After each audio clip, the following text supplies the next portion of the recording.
Geezers, Warrior Falls is the new featured location in Marvel Snap. It is a really spicy one. We're going to talk about the best tactics, how to win in this location, and also 17 of the best cards, including the end card, is so spicy, you're going to love it. And it's a pull one card as well that you're probably going to overlook. So after each turn, cards here fight, destroy the weakest one. So if your opponent has a Hulk and you have an 11 power card, let's say, your 11 power card is going to die at the end of the turn.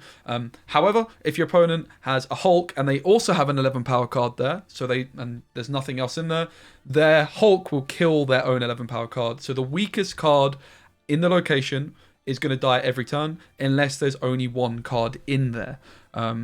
Very, very interesting. What is going to be the optimal strategy? Well, usually the optimal strategy, honestly, is going to be don't play any card in there until turn 6. And then just try and play like a big Hulk type card. We'll talk a bit more about that as we go along. We're going to start off with the first card, and that is Hulk. Yeah, Hulk Smash. We're going to start off with the obvious ones, like the big cards. So I'm kind of grouping these together. We've got Hulk. You've got Infernaut. Of course, going to be a really spicy one if you want to skip turn 5 with a Sunspot, and then you could slam Infernaut. It's almost definitely going to be winning that location. That is an idea for sure. A pool 2 card.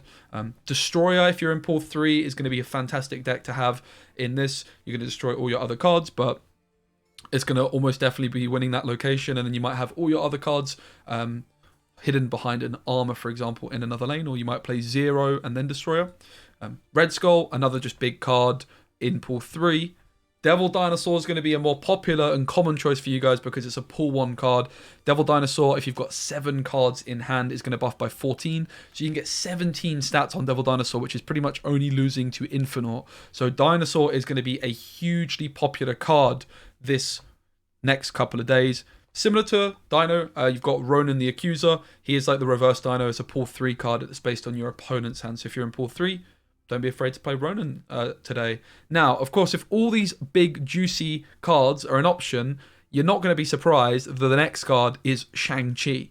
Shang Chi, pretty OP as it is. I think Shang Chi's very likely to get nerfed soon. It's in a lot of meta decks anyway, but particularly when there's a hot location like this, you can be sure Shang Chi is going to be doing the business. Because your opponent's very likely to be wanting to just play one big card in there, like Hulk, like Dino, any of those cards just shown on the last turn, and you can just Shang Chi them. Especially if you make it so your opponent has initiative, they're going first. Shang-Chi as your final play into this location should be doing you the business. Of course, if your opponent plays 2 big cards into the location, they're going to end up dueling themselves as well. So often Shang-Chi is just going to be enough to win on its own. So lots of Shang-Chi is definitely going to be doing the rounds. Moving on, we have Forge. Forge is a pull 1 card that just gets a little bit of an honorary mention because it's giving the next card you play plus 2 power. So instead of playing a 12-point Hulk where your opponent also might play a 12-point Hulk, suddenly you could play a 14-point Hulk. So Forge is definitely a card worth considering to just get some extra stats into the location. Up next we have the Hood, which is a pull 3 card. There's 2 of them here because you play the Hood on the left. For 1 energy, it's -2, and it adds the demon into your hand. You could play the Hood into this location, and then it's just going to die later down the line. Also, demon could be like half decent to play in there at some point. Like if your opponent's got a 5-cost card, you could just whack demon in there to try and kill it, you know.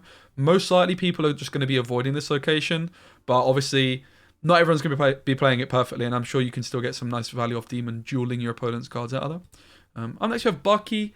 Bucky I'm not huge on, but I thought it was definitely worth a mention because, of course, if it dies, you're going to be getting the Winter Soldier in its place, which is a 6-stat card. I'm sure you'll know it. I didn't pull up the Winter Soldier like I did with the Demon, but yeah, I'm sure you'll all be familiar with what's going to happen there. Nova is obviously another obvious one. I didn't put it in there, to be honest, because whatever, man. But yeah, I don't think like that's really the route to go for.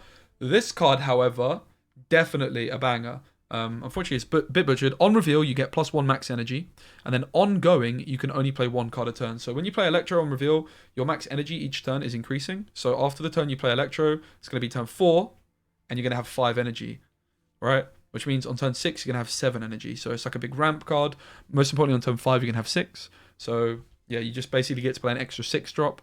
But the problem with Electro is you can only play 1 card per turn. Well, if you play him into this location, and you just let him die to one of your other cards, your opponent's cards, suddenly the downside of Electro is no longer there. And that is an incredibly strong ability to be having 1+ max energy per turn. So I think Electro is a serious card, pull 3. Up next, we have the movement cards. A lot of these are pull free as well. Polaris, on reveal, move an opposing 1 or 2 cost card to this location. You can just move in one of your opponent's 1 or 2 cost cards. Polaris is then going to duel it and kill it. Happy days. I think she's going to be great. Aero is really spicy. Move all enemy cards played this turn to this location. So you can play Aero on turn 5, moving in your opponent's card they played there. They're probably not expecting, you know, on turn 5. Of course, it could backfire. You could like Aero the Dino, and then the Dino kills your Aero. That's not going to be very good. But you're often going to know if you're up against a Dino deck, right? And yeah, if you're not, then Aero into that lane. Going to then pull their card. Chances are your 8 stats are going to be bigger than the stats they're playing on that turn. Of course, it could backfire. But you imagine they play like 3 cards, for example. Your Aero pulls them all in. They're going to be dueling each other and killing each other, and your Aero is going to be safe. So that's pretty exciting. Magneto being the other movement card, which you can play on turn 6. Move all opposing 3 and 4 cost cards to this location. Then your opponent's cards are going to be dueling each other, right? And one of these 3 or 4 cost cards will get killed. So they're the movement cards, all definitely worth a consideration. If you have them, they are all pull 3 though. Moving on, we have Storm. Storm is fantastic at this location. Of course, you can play Scarlet Witch. You play Rhino. Rhino is basically just the worst of the lot. Scarlet Witch, definitely a consideration. But for me, Storm is the honorable mention today because she is so good in a lane where there's no cards already. If you can play Storm in an open lane and then play Jessica Jones, for example, after it, it's very, very difficult to lose that location. And as I say, I think the main strategy people are going to be using in this location is not to play any cards there until turn 5 or turn 6. So chances are, there's going to be an empty lane. You Storm in, you play your Jessica Jones, or you move something in there later with Iron Fist or whatever it might be. And I think Storm is going to be really, really fantastic at this location. I really, really do. So I always love a bit of Storm action, and I think next couple of days, best time to play her. Okay, last 2. And I did say there's some spice, and I promise there is. We have Armor, ongoing. Cards at this location can't be destroyed. If you just don't want to deal with it, you just slam the Armor. Man, I've never noticed the Sentinel in the background of this card. That is the first time I've ever noticed that. How interesting. So yeah, Armor's just going to be a way to just like, whatever, I don't really care about this location. You can like have your cheesy tactics deck where you're like trying to maximize your value off this location. I'm just going to play an Armor and not care about anything else. I think that's very, very reasonable indeed. Of course, you could be playing tool cards as well, because lots of people can be playing Shang Chi. You can play your tool cards into your Armor lane, and they're not going to die to Shang Chi, as well as like your 1-drops to protect them from Killmonger. So Sunspot would be a good card to be playing with Armor, for example. And finally, the last card, which I think is the best card to be playing at this location, is Colossus. What? Yeah. Colossus can't be destroyed, moved, or have its power reduced. 2 energy, 3 stats.